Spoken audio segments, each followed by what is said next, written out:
মই জোনাকী পৰুৱা বতলআৱো পঢ়িছোঁ সেইটোৰ মোৰ অভিজ্ঞতা আছে মানে মই বহুত কষ্ট কৰি পঢ়িছিলোঁ সৰুতে প্ৰথমে মোৰ ঘৰত কাৰেণ্ট নাছিলে তেতিয়া মই চাগে মই জুনৰ পোহৰতো পঢ়িছোঁ চাগে আৰু দুদিনমান মই জোনাকী পৰুৱা বতলআৱো পঢ়িছোঁ মেট্ৰিকৰ ৰিজাল্ট দিছে মই আজি মই গৌৰৱেই কৰিছোঁ আৰু মই আপোনালোকৰ চেনেলটোলৈকো ধন্যবাদ জনাইছোঁ কাৰণ ইমানখিনিও পোৱা নাই যদিও আপোনালোক মোৰ কাষলৈ আহিছে মোৰ পৰা কথা লৈছে তাৰ বাবে মই ধন্যবাদ জনাইছোঁ আপোনালোকৰ চেনেলটোক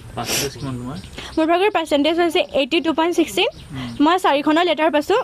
অসমীয়া ইংৰাজী অংক আৰু জিঅ'গ্ৰাফী মই নাৰায়ণপুৰ আদৰ্শ উচ্চ মাধ্যমিক বিদ্যালয়ত পঢ়িছিলোঁ আৰু মোক সকলো ছাৰ বাইদেৱে বহুত সহায় কৰিছিল কাৰণ তেওঁলোকে জানিছিল যে মই দুখীয়া ঘৰৰ ছোৱালী যদি মই ভালকৈ পাছ নকৰোঁ তেতিয়া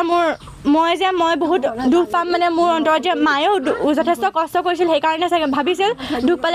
তাই দুখ পালে বহুত বেয়া হ'ব সেইকাৰণে ছাৰ বাইদেউ মোক সকলোৱে সহায় কৰিছিল মই যিখিনি নোৱাৰোঁ ছাৰ বাইদেউহঁতে মোক শিকাই দিছে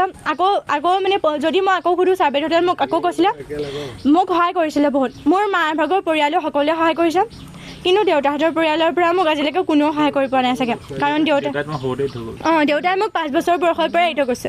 তাৰপিছৰ পৰা মোৰ মায়ে মোক চোৱা চিতা কৰিছে মায়ে মোক সহায় কৰিছে আৰু মোৰ বৌহঁতে কৰিছে জেঠাহঁতেও কৰিছে দিছে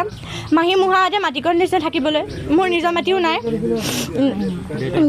দেউতাৰ সৰুতে এৰি থৈ গৈছে মায়ে মোক তেতিয়াৰ পৰা চোৱা চিতা কৰিছে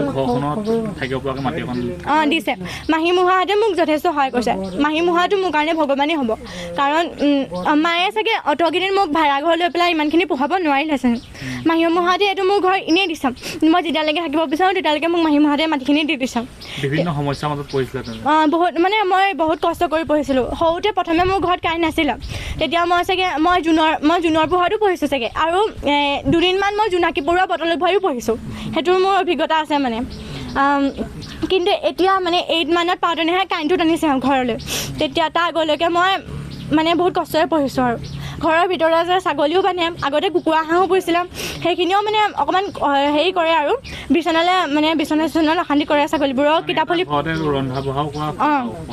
ছাগলীবোৰকে মানে ছাগলীও থাকে আৰু ফালেও কিতাপ ফলিও আৰু তেনেকেই আছিলোঁ আৰু হিমন্ত মামাক মই ধন্যবাদ জনাইছোঁ কাৰণ মামাৰ কাৰণে মই চাগে ইমানখিনি কৰিবলৈ সক্ষম হৈছোঁ মামাৰ নিচিনা মানুহক অৰুণোদয় দিছে আৰু মায়ে সেইখিনি পইচাই চাগে মোক কিতাপ ফলিও আনি দিবলৈ সক্ষম হৈছে আৰু মই মোৰ নিজৰ প্ৰয়োজনীয় মানে সকলো বস্তু কিনি ল'ব পাৰিছোঁ মামাক মই বহুত ধন্যবাদ জনাইছোঁ কাৰণ আৰু দুখীয়া এনেকুৱা মই মামাক এইটোও কওঁ যে দুখীয়া সকলো মানুহকে এইদৰে সহায় কৰাত মানে যথেষ্ট হেৰি হৈছে মোৰ ভৱিষ্যতে সপোন এগৰাকী শিক্ষয়িত্ৰী হোৱা কাৰণ মই ভাবোঁ মোৰ নিচিনা সকলো ল'ৰা ছোৱালীৰতো সপোন আছে দুখীয়া হ'লেওতো তেওঁলোকৰ সপোন আছে তেওঁলোকে যদি সেই সপোনখিনি পূৰাই পেলাই আগবাঢ়িব পাৰে মই সেইকাৰণে তেওঁলোকক পঢ়ুৱা শুনাৰ দায়িত্ব ল'ম পঢ়ুৱাম আৰু পাৰিলে মোৰ নিচিনা দুখীয়াবোৰক মই পইচা দি সহায় কৰিম যাতে তেওঁলোকে ভৱিষ্যতে এগৰাকী ভাল মানুহ হ'ব পাৰে মই চকুৰে ইমান নেদেখিছিলোঁ মানে মই বৰ্ডলৈ নেদেখোঁ আৰু দূৰৰ বস্তুবোৰ নেদেখোঁ মই বৰ্ডলৈ যিখিনি মানে পঢ়ুৱাই সেইখিনি মই নিজে অনুমানে লিখিছিলোঁ অংকটো বাৰু বৰ্ডত কৰে আৰু ইংৰাজী বৰ্ডত পঢ়াইছিলে এইখিনি পঢ়ুৱাইছিলে সেইখিনি মই নিজে লিখিছিলোঁ আৰু কেতিয়াবা ওচৰৰ লগৰজনীৰ পৰা মানে ভুল হ'লে চাই লওঁ আৰু ইংৰাজী শব্দবোৰ ভুল হ'লে মই ডিক্সনাৰীত পুনৰ চাওঁহি তেতিয়া তেনেকৈ শুদ্ধ কৰোঁ মোৰ মায়ে হোটেলত কাম কৰে আৰু পথাৰৰ মাটি ৰুৱে ধান দায় এইবোৰ কৰিছিলে লোকৰ ঘৰত মানে যিমান কাম দিয়ে সেইখিনি কৰিছিলে